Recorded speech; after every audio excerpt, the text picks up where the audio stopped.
بسم الله الرحمن الرحيم.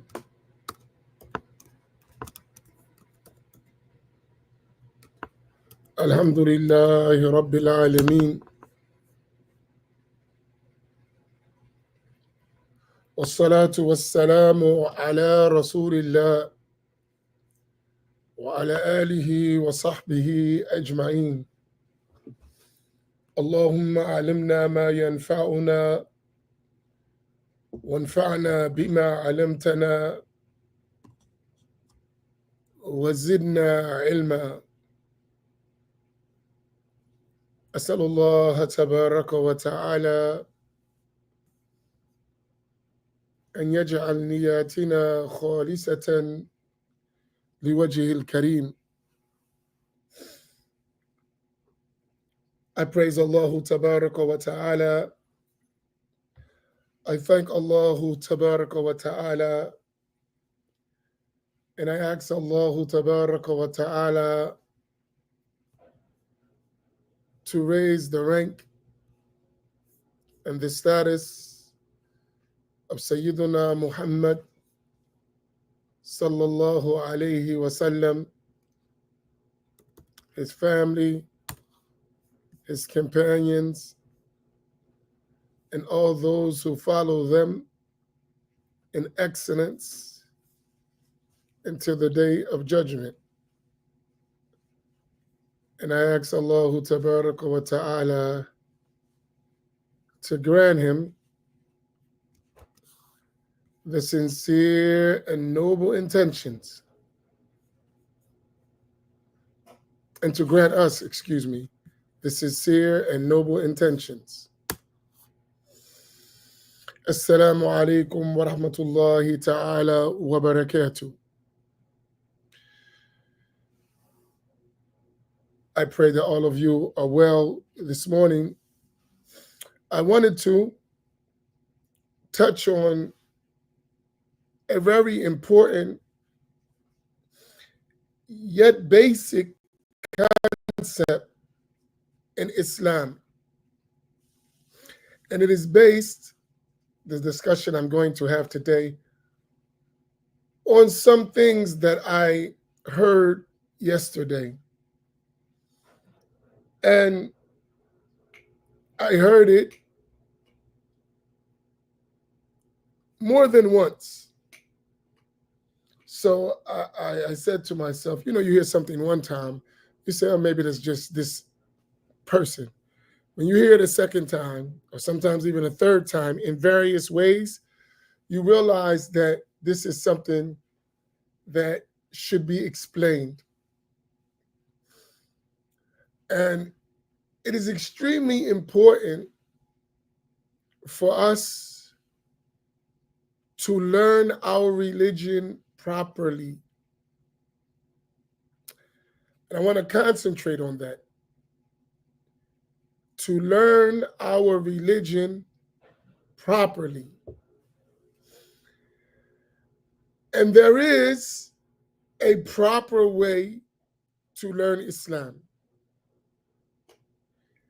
Likewise, there are improper ways to learn Islam.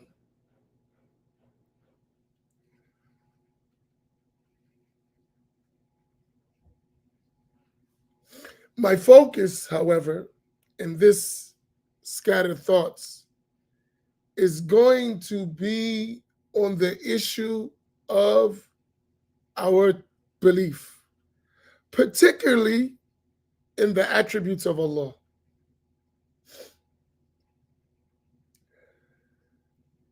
I want to try to make this as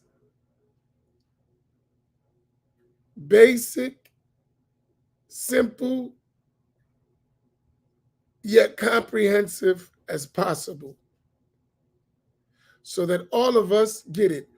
I believe that all of us understand it at one level, but some of us are not clear at another level. So I want to try to remove the part that we may be unclear about.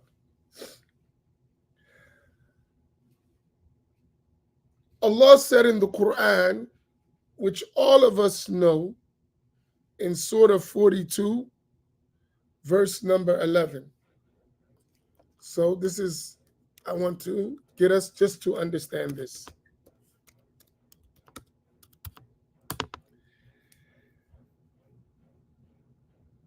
Surah 42, verse 11, a part of that verse says, لَيْسَ كَمِثْلِهِ شَيْءٌ وَهُوَ السَّمِيعُ الْبَصِيرُ, which means nothing is like him, and he is attributed with hearing and sight. This verse, all of us should memorize it. I'll put it in English.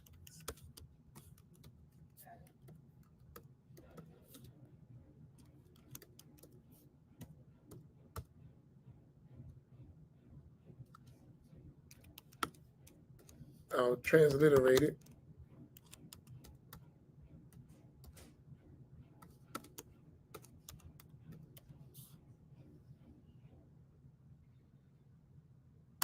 All right. So that's transliteration. The rest who can read Arabic can go and pick it from the Quran directly.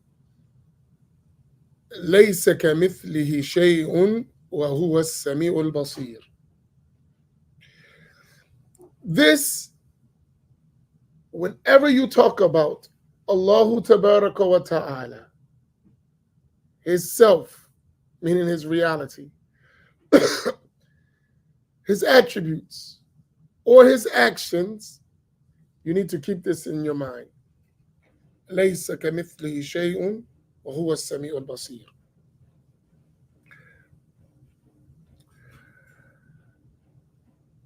Which means nothing is like him, and he is attributed with hearing and sight. This verse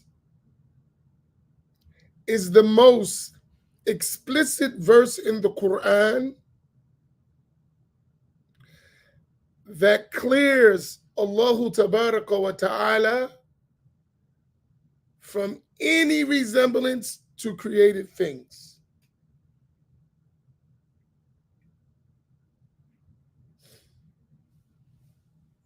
There is no verse in the Quran more explicit than this verse. And it is the verse that is used by every Muslim who identifies themselves as a Sunni Muslim. Anyone who says, I am Ahl-Sunnati wal Jama'ah, I am a Sunni, will use this verse in their discussion on the attributes of Allah. So that's an agreed upon verse. No one will differ with that.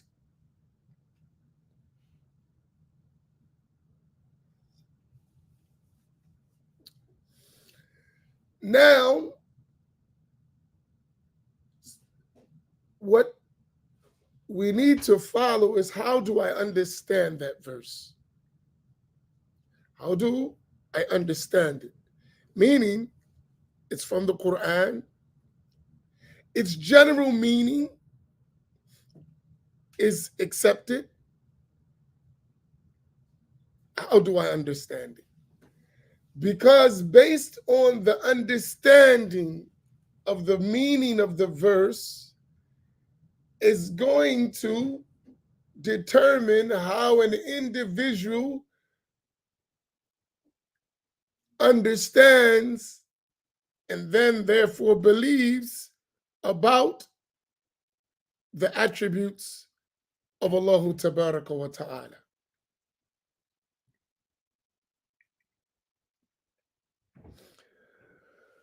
Among the Sunnis, and I'm going to make this broad and then I'm going to narrow it. In our time, what we are faced with are several groups that claim to be Ahl Sunnati wal Jama'ah. These groups can fall under a broad category, and then under each category, just go on and on and on with sections of each group that can go on and on and on. So we can just deal with a common theme that separates the groups at a basic level without going into details. I hope y'all following that. So in our time, as Sunnis who claim to be Ahl Sunnati wal Jama'ah, meaning whether we agree with the claim or not, this is the description they give themselves. We are Ahl Sunnati wal Jama'ah. You will have the Asharis, the Maturidis,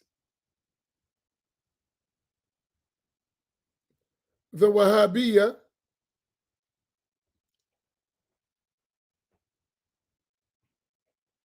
the Salafiyya, and the Athariyya, and the Hanabila. Why am I mentioning all these names? So we can know what we're confronted with. So you're going to have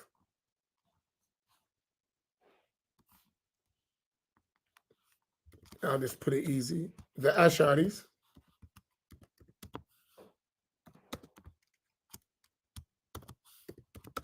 the Maturidis,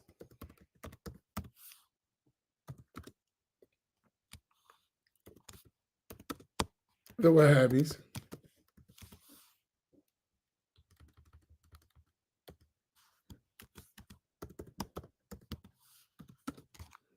the Salafis,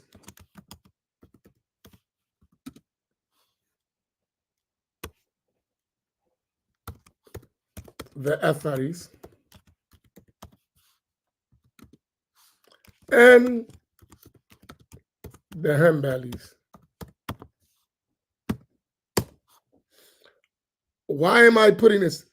Now, let me put a thing. We're not talking here who we agree with, who we disagree with right now. That's not the discussion. The discussion is if I saw the term Ahl Sunnati wal Jama'ah or Sunni in my area, in my masjid, or in a masjid, or on the internet, and I see this Ahl Sunnati wal Jama'ah or Sunni, who am I most likely expecting to be identifying with that term? That's what I'm talking about. Is that clear for everyone? Even the ones who don't like it, please make sure you understand what I'm saying before you twist my words.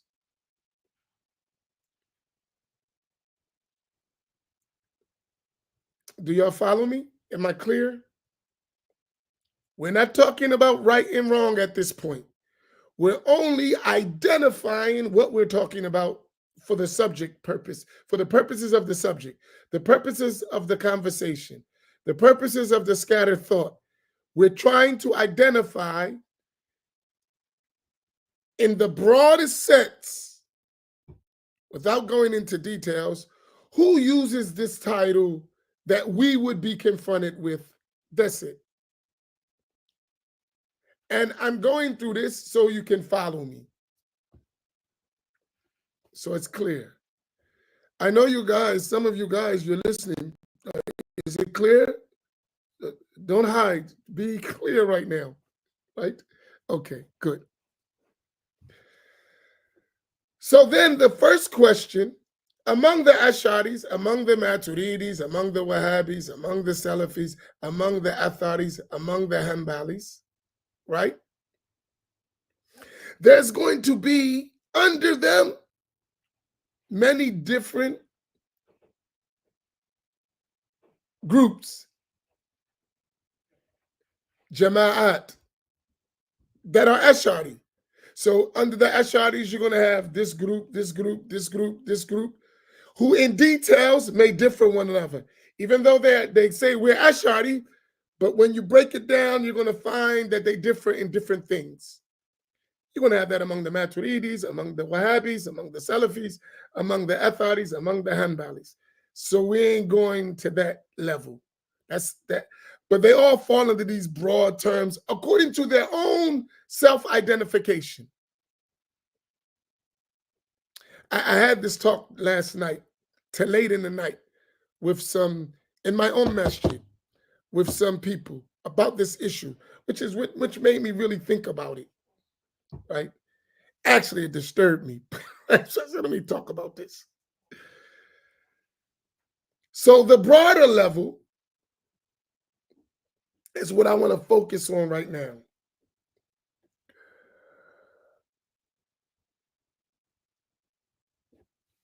That's the broad level. Whenever we hear Ahl Sunnati wal Jama'ah, we should expect that whoever uses that term is one of these 5 groups. We can say parties, right? If you want. Groups of people who share a common belief. Now I'm going to put this up because I'm going back to the verse. I have to walk you through this. And it's a scattered thought, so it's not laid out A, B, C. I'm addressing issues as I go.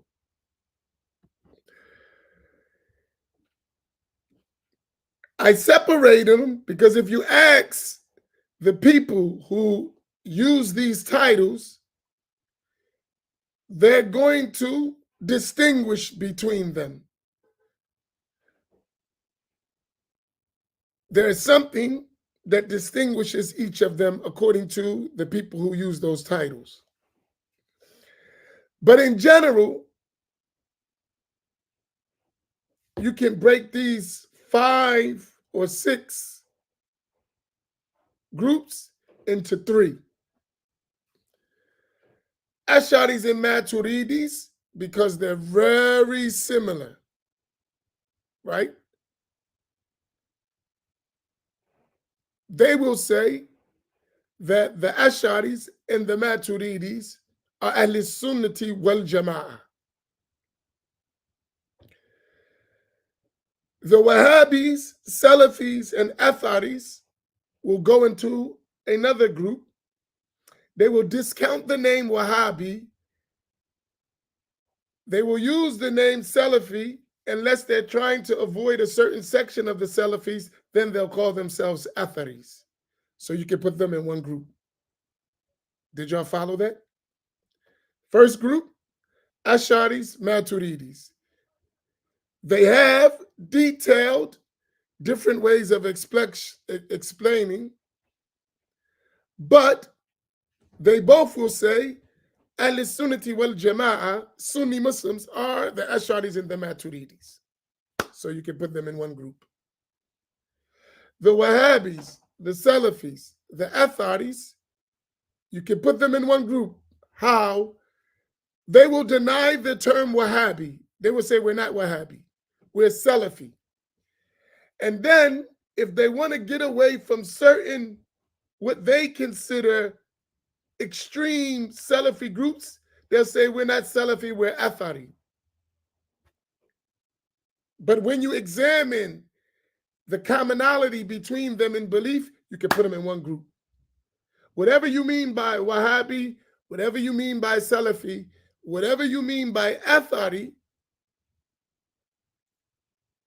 you mean the same thing. You're talking about the same person with a different name. So you can put them in a group. The third group will be the Hanabila, the Hanbalis, who will distinguish themselves from the Ash'aris and the Maturidis, and they will also distinguish themselves from those who are Wahhabi, Salafi, and Athari if you talk to what they call the true Hanbalis. So that's going to be another group. So essentially, we could take these 6 groups and put them in 3 categories. Does everyone have that?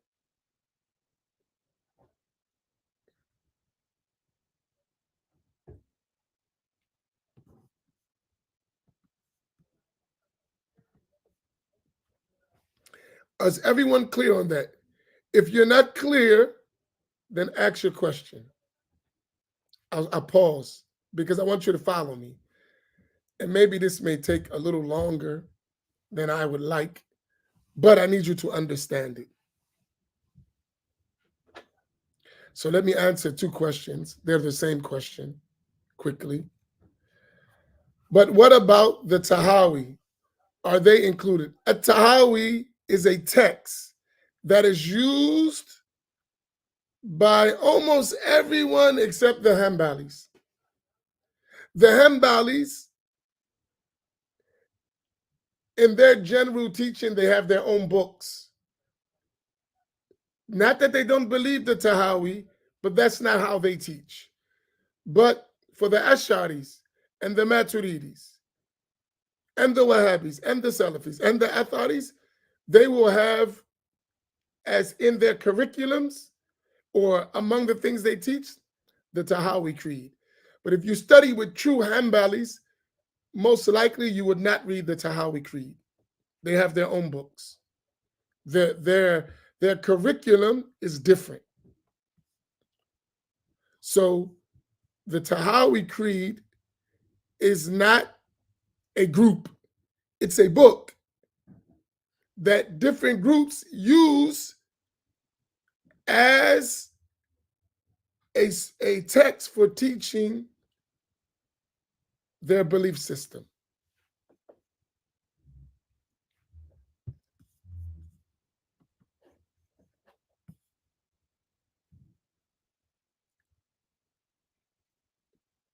So the Tahawi al-Aqidah at-Tahawiyya is a text that's used by groups to explain the creed of Ahl Sunnati wal Jama'ah. That's another detail. But except by the Hanbalis. The Hanbalis, they won't use that. In general, I'm not saying you don't meet a person who says, I'm Hanbali, I'm a true Hanbali, and he's reading you the creed of Imam al-Tahawi. The Hanbali who's a true Hanbali is not normally going to use that as a book to teach Aqidah. He's going to use other books from Hanbali scholars. At-Tahawi was Hanafi, right? So he wouldn't use, and his creed, right, is not the way the Hanbalis teach. Not that they disagree necessarily with the result of it, but that's not their method.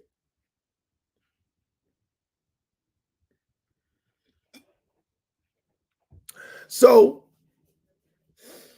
these 3 groups that exist in our time that we're mostly confronted with, right?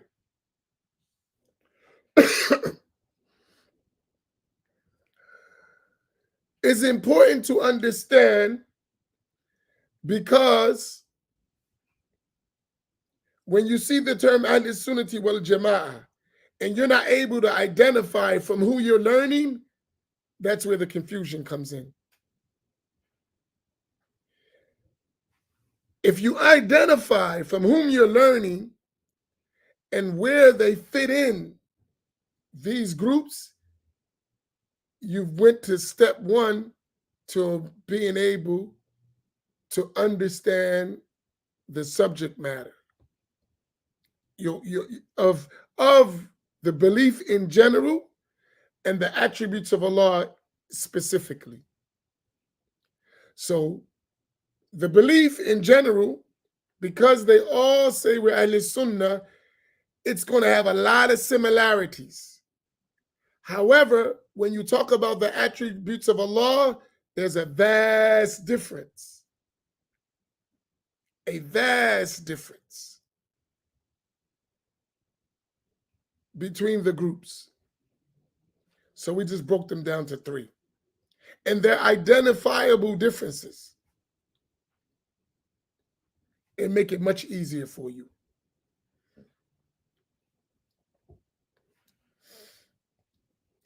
So all those groups, we broke them down. Now I'm going to get my approach to it. So this is my approach from how I learned from my teachers, right? Ash'ari and Maturidis are Ahl Sunnati wal Jama'ah, right? Those who agree with them in the foundations of the creed are counted among them. That's the true Hanabila. The Wahhabis, Salafis, Atharis are groups that have deviated from the way of Ahl Sunnati wal Jama'ah, some to the level of innovation, and sometimes it can reach the level of disbelief. Some to the level of innovation, vile innovation, while still remaining in the fold of Islam. And sometimes, because of certain beliefs, it can reach the level of disbelief outside of Islam. So there's not a blanket takfir on anyone. There is definitely away from Ahl Sunnati wal Jama'ah in terms of vile innovations in the creed. And some of it reaches the level of disbelief. Please make this distinction. In general, the details you must learn. But in general, there is beliefs that are vile innovations. Don't ask me for examples at this time. This is details. I need you to get the point.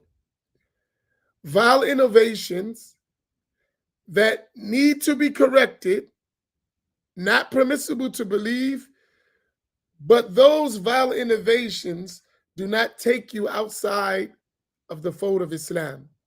You can still remain a Muslim. You are a major sinner, deserve to be punished, but that didn't reach the level of disbelief. Then there are convictions that reach the level of disbelief. If you believe these things, you are no longer a Muslim, no matter what you say about yourself. The distinction between the two is learning. That's a detail. So I give you a foundation. So among the Wahhabi, Salafi, Atharis are people in the first category. And unfortunately, there are some who reach the latter category. Is that clear for everyone? And I'm really concentrating and honing in on our 3453 family, that you really understand these concepts. Others who may not have been following us, be patient. Inshallah, you'll get it. But I'm really honing in on our 3453 family because we're an online family. So this stuff is important because we're online and you're being fed a lot of things. Tell you. Give me 1 second, please.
Bismillah. So, as I talk about this issue, we're going to go in between these groups about the attributes of Allah. I'm going to hone in now, right? So essentially, we have three groups that we're faced that say in their books, in their speeches, we are Ahl Sunnati wal Jama'ah. How do we, in relation to the attributes of Allah, distinguish between them? I'm going to try to make this real easy.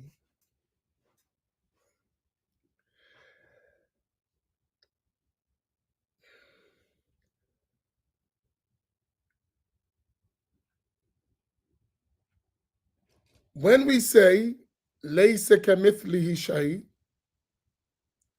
وَهُوَ السَّمِيعُ الْبَصِيرُ, there is in that verse a negation and an affirmation. The negation, لَيْسَ كَمِثْلِهِ شَيْءٌ, is negating any likeness or resemblance between Allah and anything else. Anything else is His creation. So you only have Allah subhanahu wa ta'ala and the creation. And when we say laysa kamithlihi shay', that means the creation is not like Him, does not resemble Him.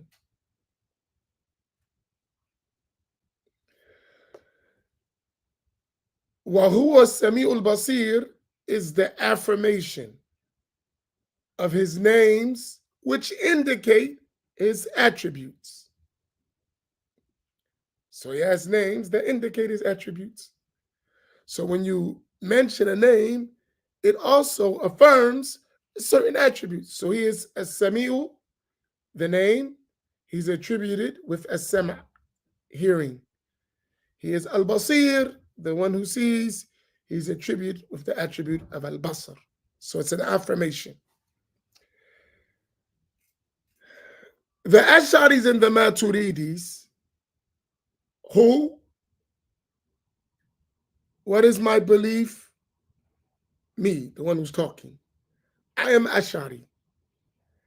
And I have the belief of the Ash'aris and the Maturidis in terms of understanding the attributes of Allah.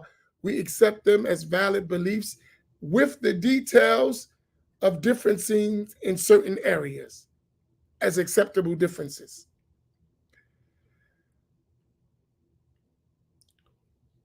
So for us, these are attributes that must be attributed to Allah.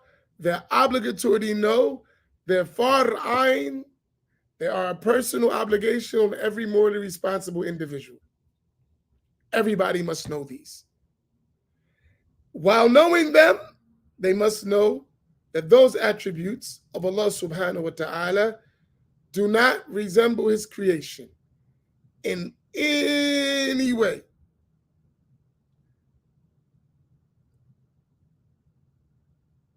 The only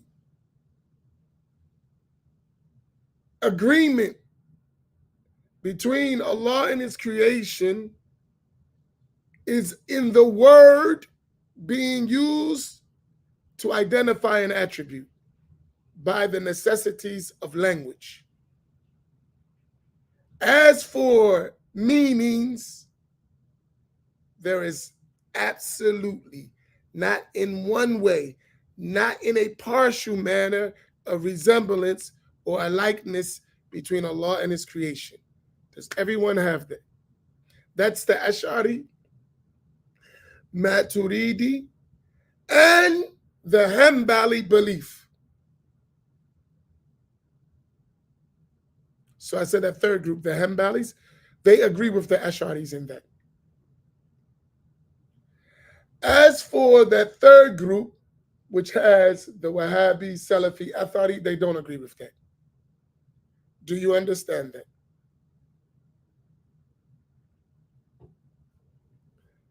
So the difference between the Hanbalis and the Atharis, the Hanbalis and the Ash'aris and Maturidis is not in this issue. The difference between the Hanabila and the Ash'aris and the Maturidis, as opposed to the Wahhabi, Salafi, Atharis, is in this issue.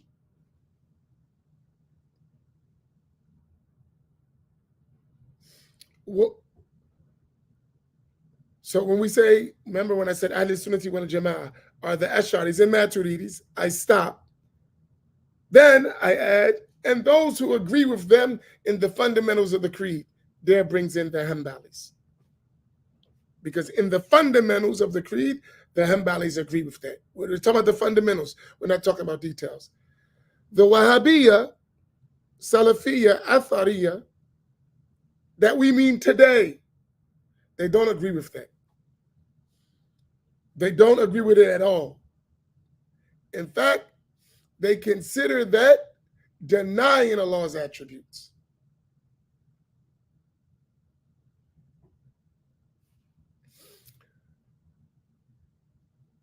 You should be able to articulate this when we finish.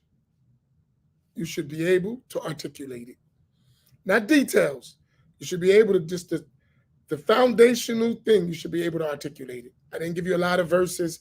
I didn't give you a lot of hadith. I gave you something clearly. You can go boom, boom, boom, just to understand the concept.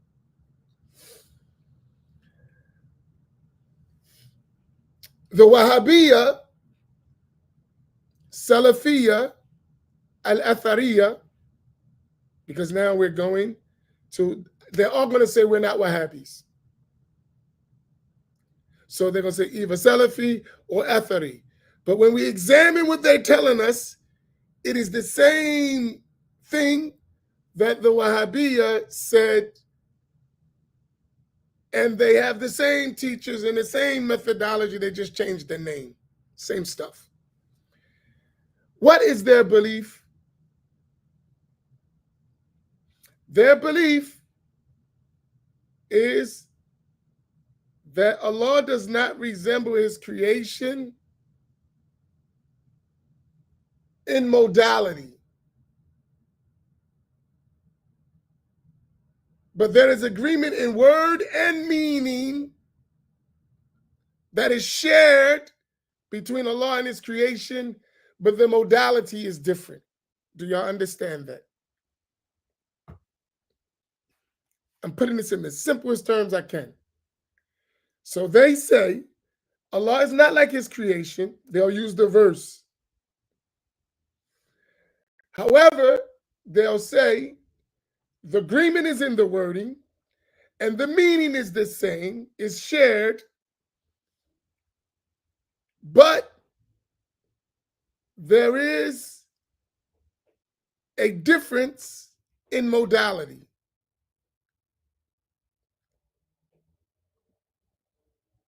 Meaning howness. Modality means howness, meaning a how. I'll give you an example. So what they would say is, for instance, Allah has a hand, and they don't, even if they say it in Arabic, it doesn't matter. Allah has a hand. It's a real hand by the meaning of hand that we know, but the how of that hand is not known. Now you understand? It's a real hand, but how it is not known to us.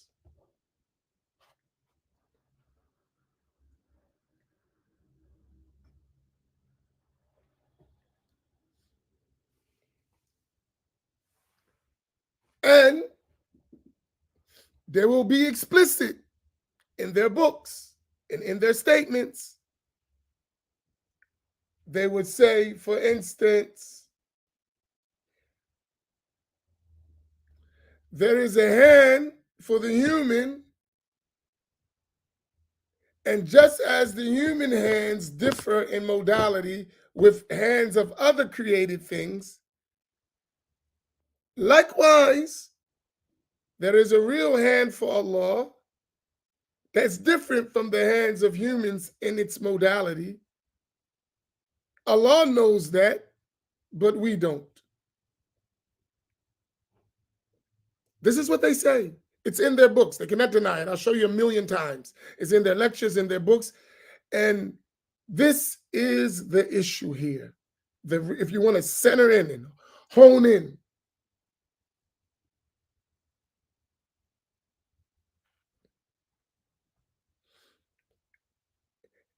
and this is not semantics. It's a clear difference. It's not in a way of saying something that it means the same thing. No, it doesn't. If you come out of it with believing that we're saying the same thing, you've misunderstood. It's a complete, totally different belief. It's not the same.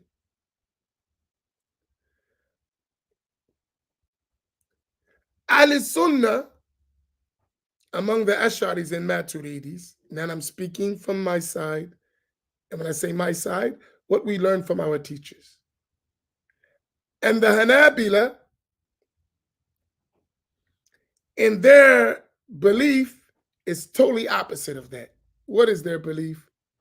That howness, modality, is impossible to attribute to Allah or his attributes.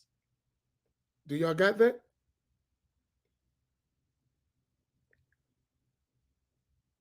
So though the Wahhabi, Salafi, Atharis, they attribute modality, howness. In Arabic, we say kayfiyya.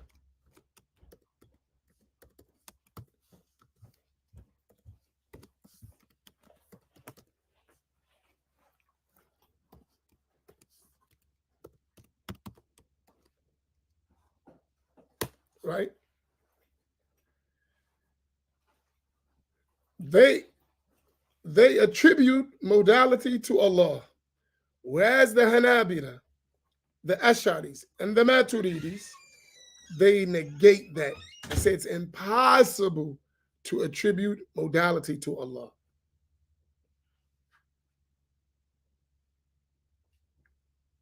So it's not the same. It's not just, and that's why I title, is it really just semantics? No, it's not. It's a complete different belief when you understand. Because some people think that the disagreement, they're just disagreeing over words. No, they're not. They're disagreeing in belief, for real. Explicit disagreement when you understand what is being said. Do y'all follow? Is this point clear? If it's not clear because you don't understand the words or what I'm saying, that's one thing. If it's not clear because you just disagree, that's something else. It can be clear and I can disagree with you. I want to know, is it clear? Do you understand what I'm saying? Not what you want to take from it. Did you understand what I said? And you really understood it as I intended it. That's important.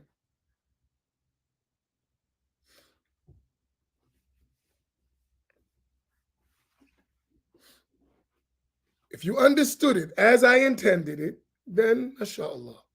If you didn't, ask your question so I can clarify what you were missing.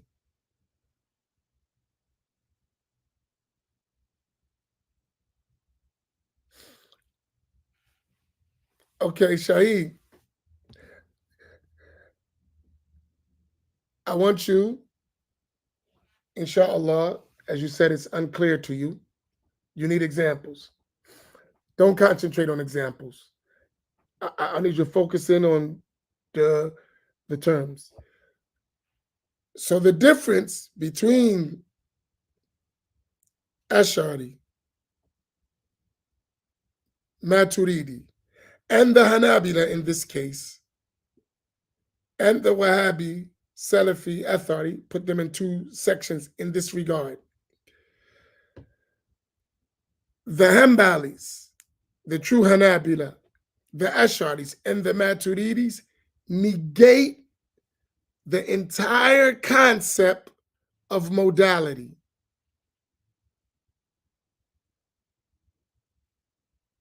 Do you got it? Follow me, Shahid, because you asked a question. You said you weren't clear. Do you follow that? The Asharis, Maturidis, and the true Hanabila, as they call themselves, they negate the entire concept of kayfiyya related to Allah and his attributes. Modality, howness. They say that's impossible to say about Allah. Do you got that point? You got to engage me, Habibi. I'm trying to help. Okay. You just don't worry about, you get the concept because you're driving. So, we don't want you to crash.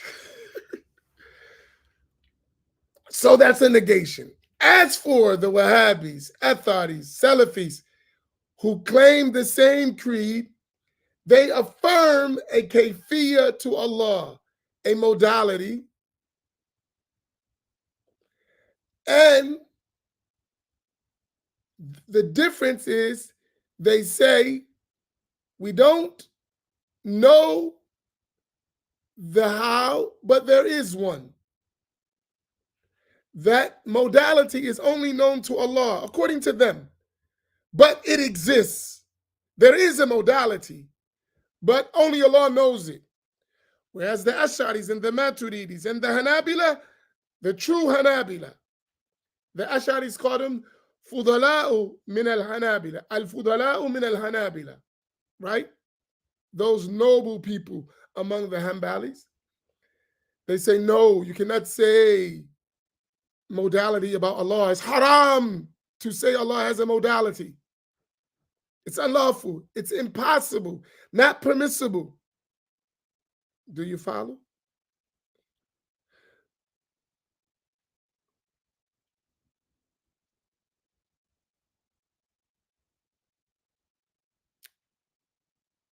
Do you follow? So I would not let, for instance, some people, they don't understand this. Why you won't let them teach their belief? This is their belief. It's haram. You cannot teach that. Right? But they don't understand the belief because they're caught in the words and not understanding. That's why they think it's semantics, because they're listening to the words without understanding what is really being said. Do you follow? They don't understand.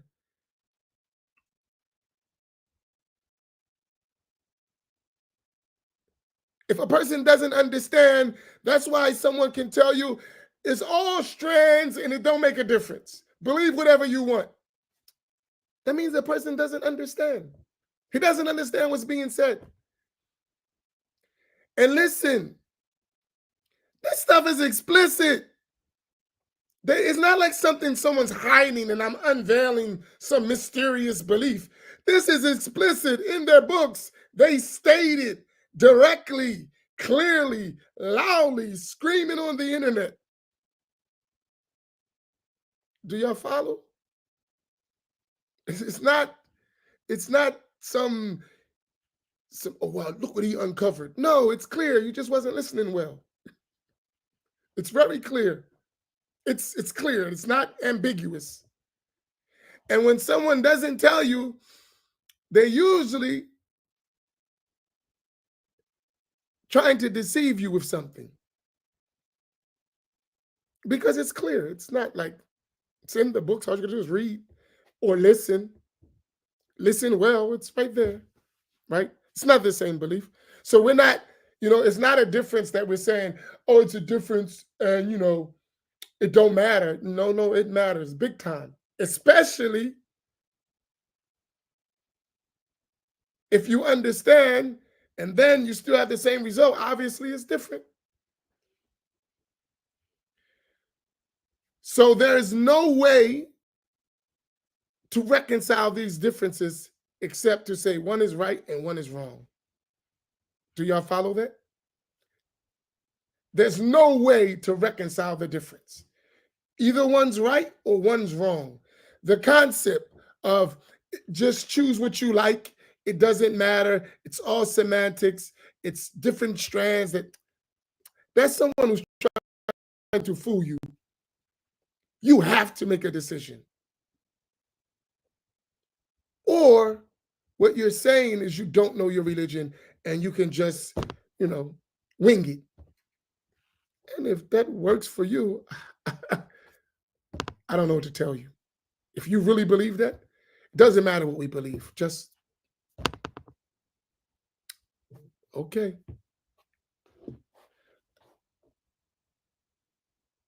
I don't accept.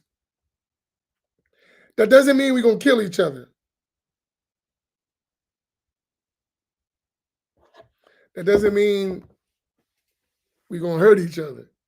But we do have to understand where we differ and then how to navigate life despite those differences. That's an entire different discussion.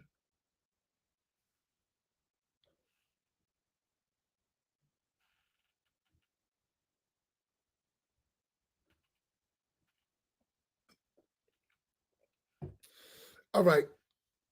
I think that's enough for today because I don't want to go too long and you forget the point.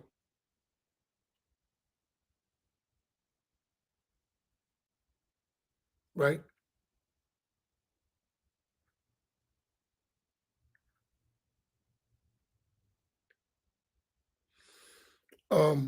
Now, once we understand this, inshallah, we can have a real discussion. Once we understand, and this is just, I try to make it easy. I didn't go details. This concept, if you understand this, it is a foundational level for you to understand the differences and then navigate them. Right? It's easy, right? So when we're having these discussions, avoiding them doesn't solve the problem. Oh, there's something happening, Muslims are dying, we shouldn't talk about it. That's not going to change the issue.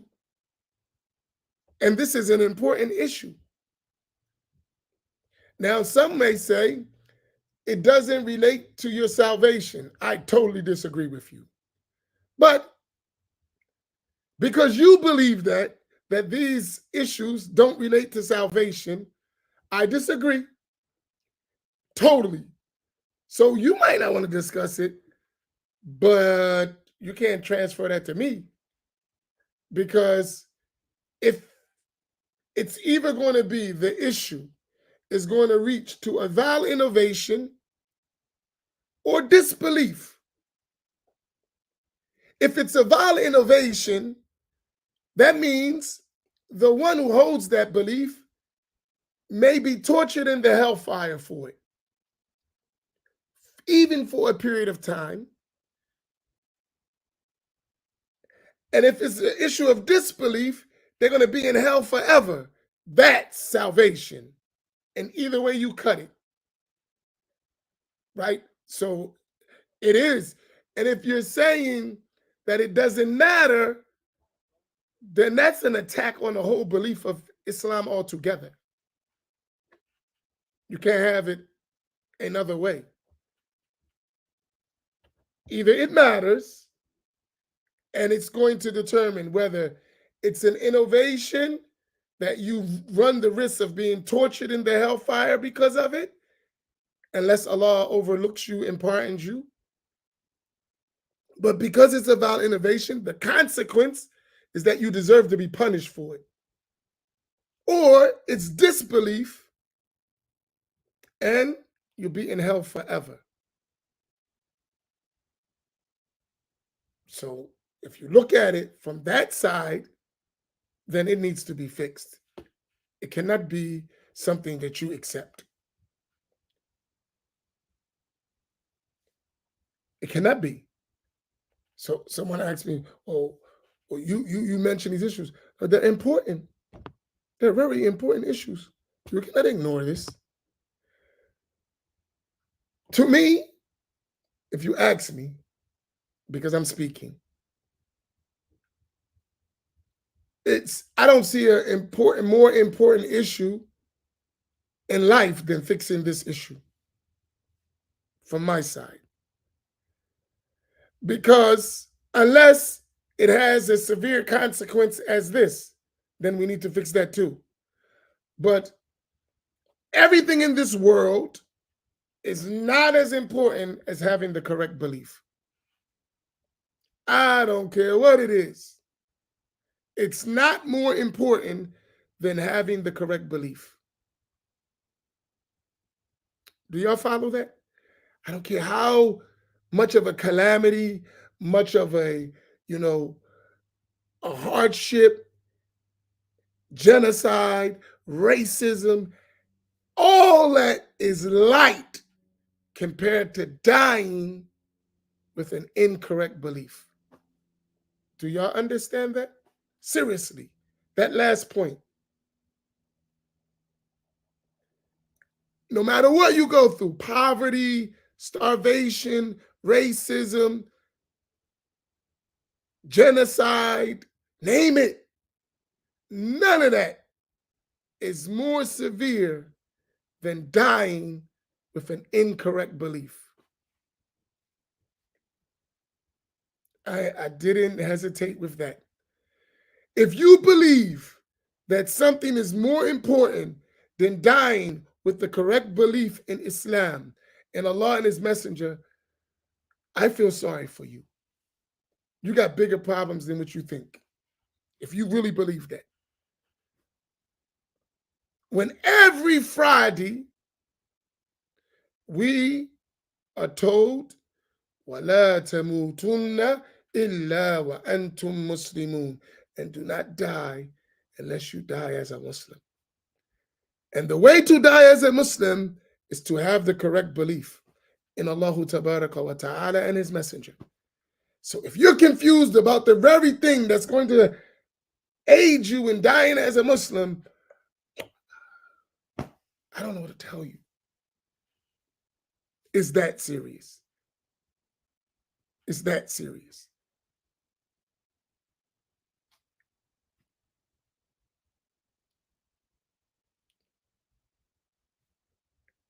And in addition, even if you die as a Muslim, you don't want to die as a sinful, major sinner Muslim who is tortured in the hellfire for their sins. You don't want to die like that. You want to repent and you want to fix it before you die. You don't want to die as a major sinner, an innovator in the religion. You don't want to die like that. None of us. So we have to clear the issue. Because that's not going to change. The issue is a clear difference. You have to figure out with your intellect, with your understanding of the Quran and the Sunnah and the scholarly consensus, the details, which is right. But you have to make a choice. You have to figure that out. You can't cry ignorance. You have to learn.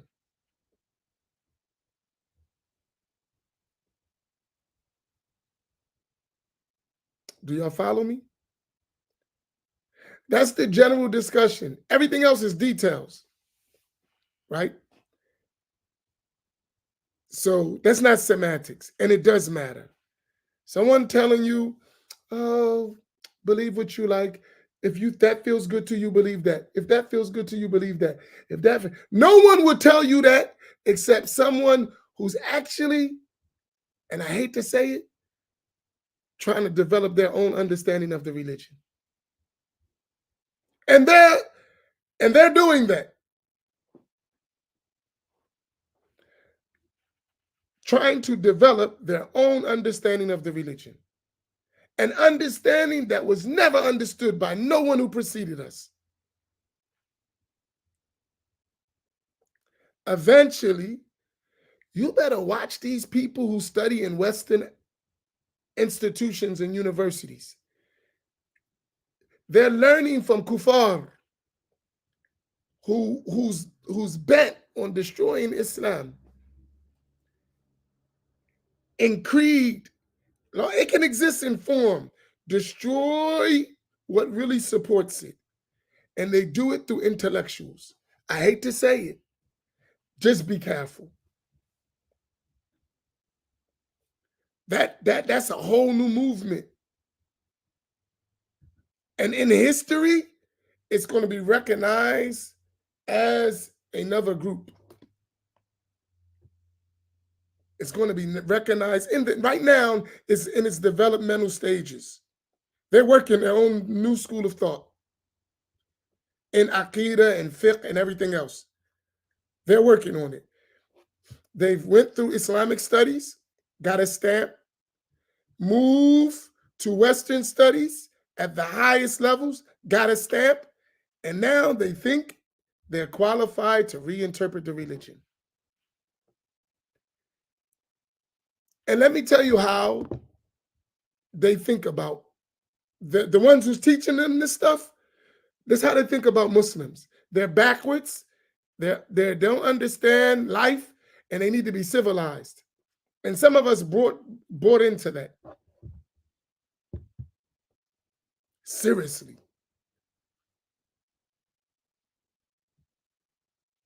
Some of us bought into that.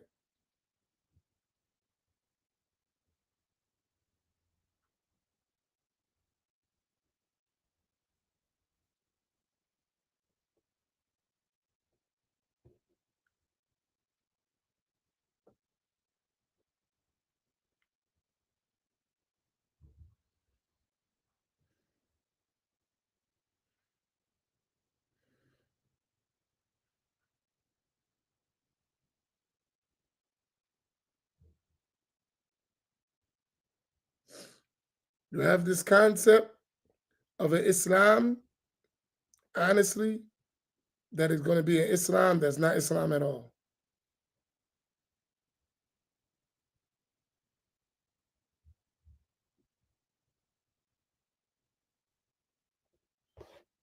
It's on its way. So in the future, we won't be talking about just Asharis, Maturidis, Wahhabis, Salafi, Atharis, Hanabila. We're going to be talking about a whole nother Aqidah, a whole nother fiqh that is of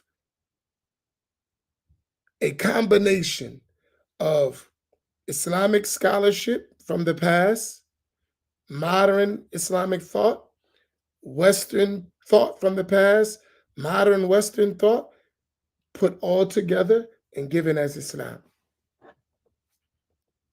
That's what they're studying in these accredited institutions. It's a mess.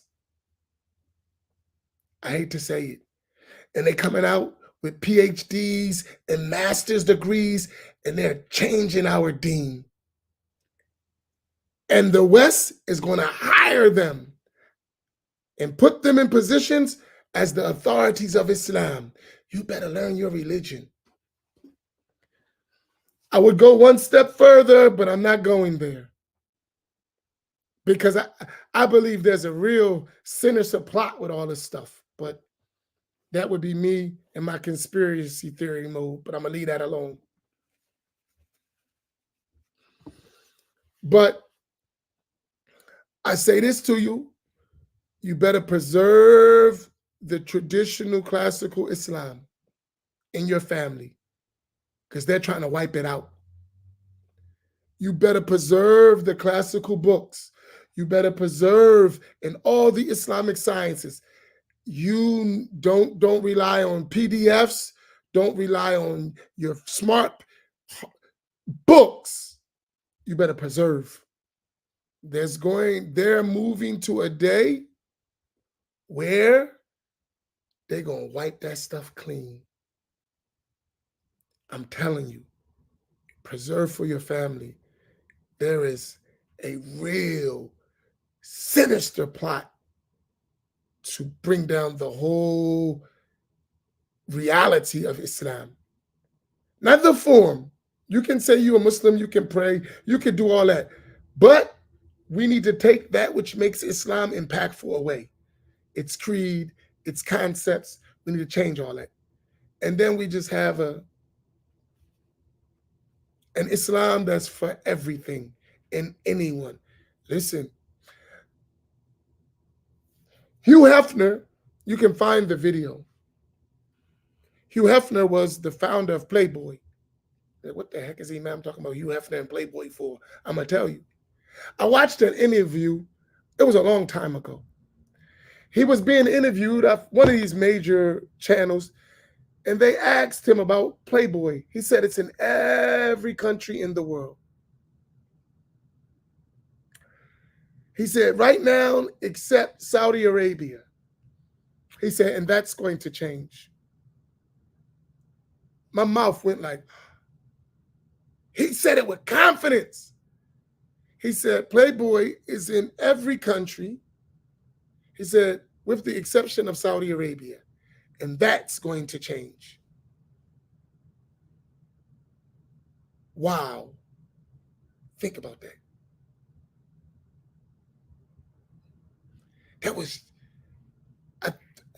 That was at least 20 years ago when he said that. If I can remember, when I saw it.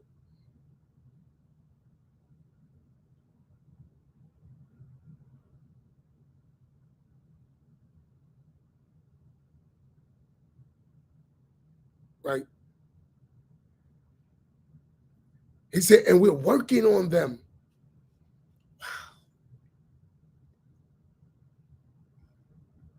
Wow. Look at Saudi Arabia. That is the stronghold of the Wahhabi, so-called, really Wahhabi, so-called Salafi place. Imagine from the time of Muhammad ibn Abdul Wahhab and his mission to what they're doing today. Think about it. From where they came from, the origin, and his grandchildren, and the imams of their da'wah to where they're at today. Think about it. And think about when Trump was in office, they went to Saudi Arabia and said, change your books, change your stuff. And what they did, look at Saudi Arabia now.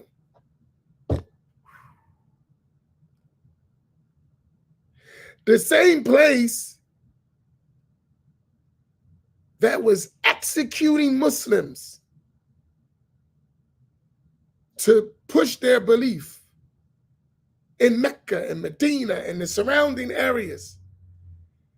The place where they come from has become so corrupt. According to them, their founders, and that's about us, according to their own founders,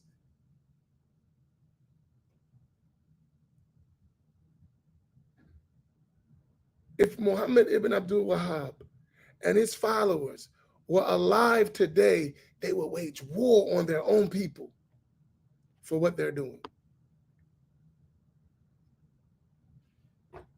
Why am I saying that? I'm just showing you the trend.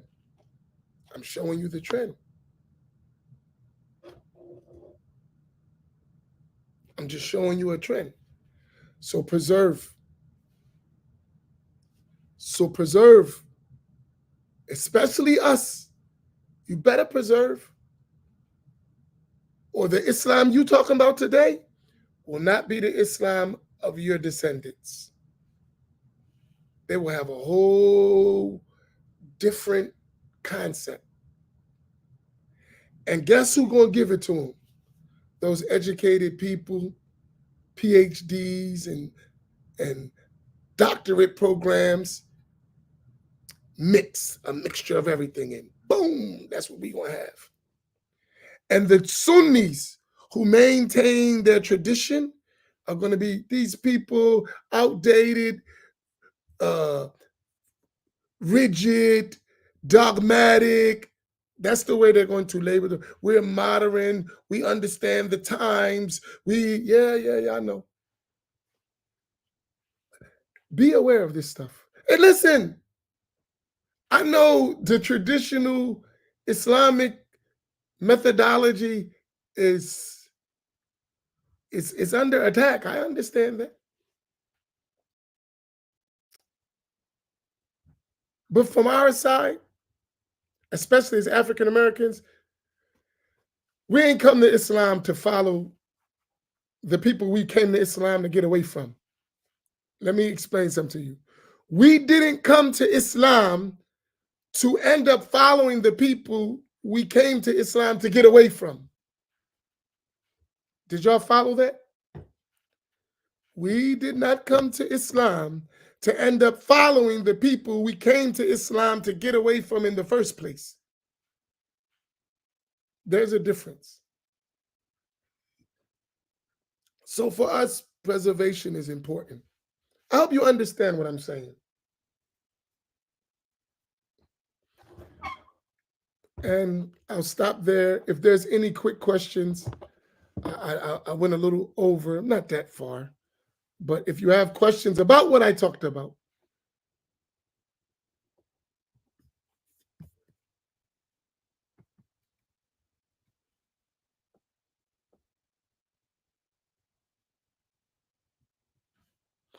Sister Taliba, Sheikh Saleh Al Jafari is a great Azhari scholar, but I didn't read the book itself. But he himself is a great Azhari scholar, no doubt about it. But I didn't read the book, so I really don't know. But he himself is a great scholar.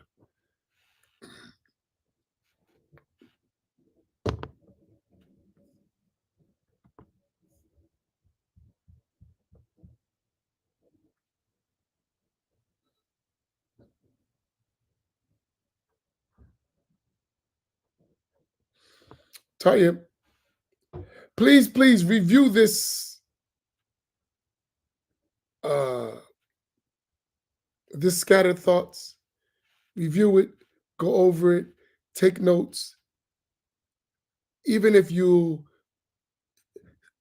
can send, if you had questions about what I'm talking, please don't send me a bunch of questions just about all over the things, because I'm not going to be able to answer. But if what I covered is not clear for you,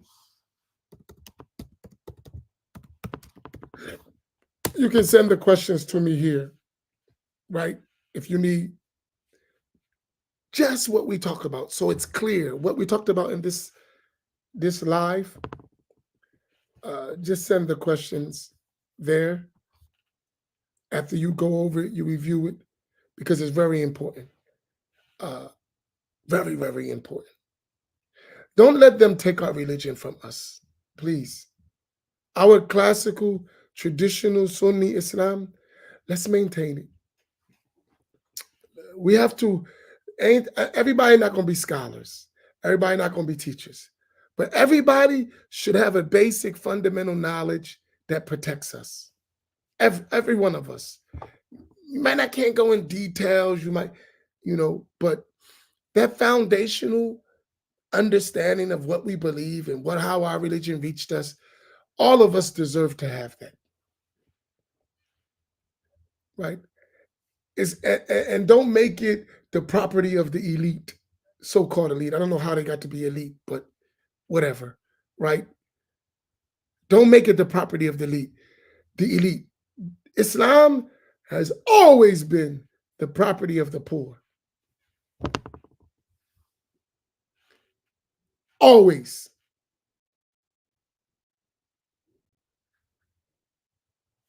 And the elite of the society have always tried to hijack it. But actually, the religion of Islam was always maintained at the grassroots level. Its purity, its continuation was always at the grassroots level.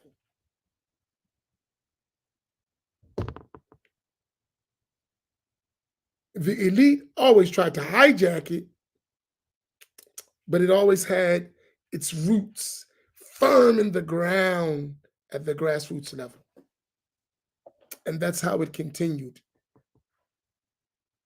Outside of the walls of the rulers, of the leaders of the society, it was always in the houses of the people, in the masajid, under the trees. It always existed, right? Outside of institutions, it always existed. We must maintain that.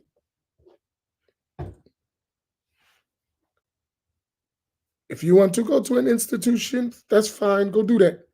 But you don't need a diploma to know Islam. You don't. You don't need to be Dr. Sheikh. It's not necessary. That's for job and some career choice you want. But the religion is never meant to be that anyway. That's a career choice you want. That's a job you want. The religion has nothing to do with that.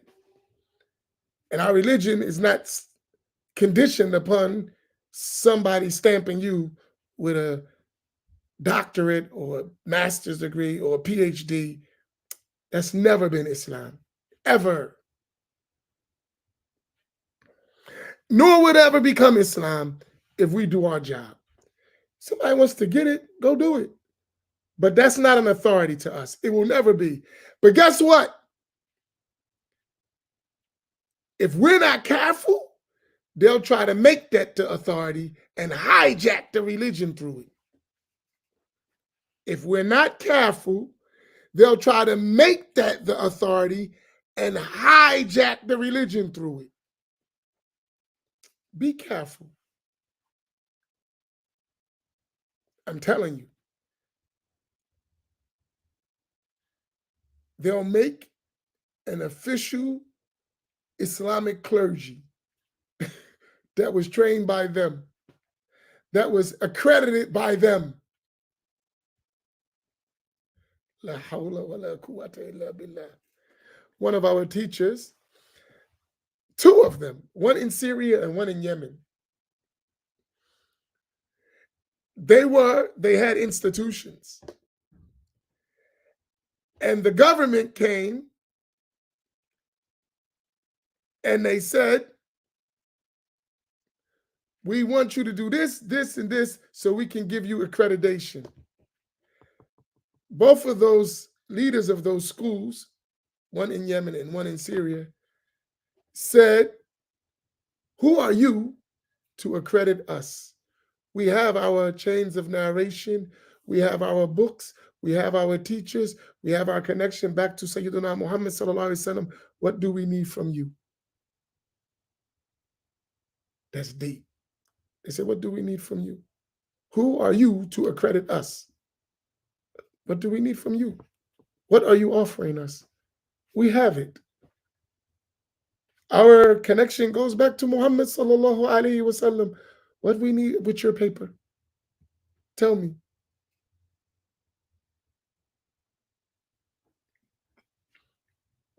What are you offering us? What are we going to do with your paper when it's all said and done? Go get a job? That's what we're going to do with this? We have a job, a career, some letters behind our name.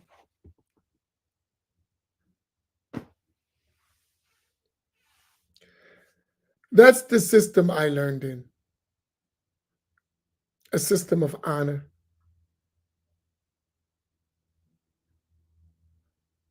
That we learn the deen, we learn the knowledge for the akhirah, not for a piece of this world. We learn the religion for the akhirah, for the hereafter, not for a piece of this world. If Allah gives you in the process a piece of the world, alhamdulillah.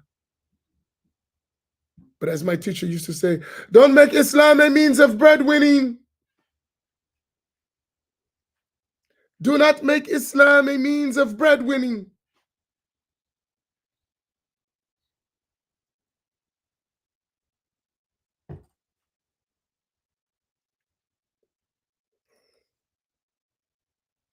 Because what will happen? You'll be compromised eventually. Count on it.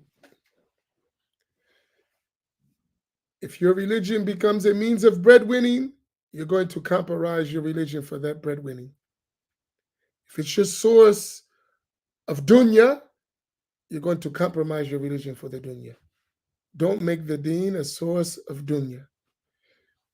If by the tawfiq of Allah, He gives you some dunya through your efforts in deen, that is from Allah. From your side, don't be like that.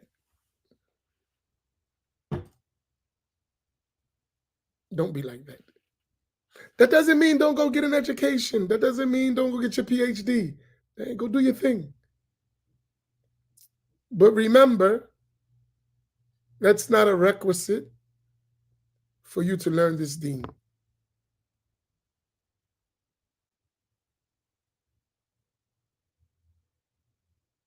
That's not a requisite. Our deen has been conveyed for 1400 years without PhDs. For 1400 years to this day without PhDs.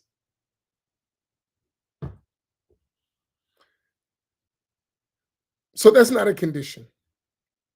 I'm not saying it's a bad thing to have a PhD. I'm not saying that. Don't misunderstand. I'm saying that's not a condition. Nor is it an evidence for understanding our deen. It's not a dalil that you understand the deen because you got a PhD.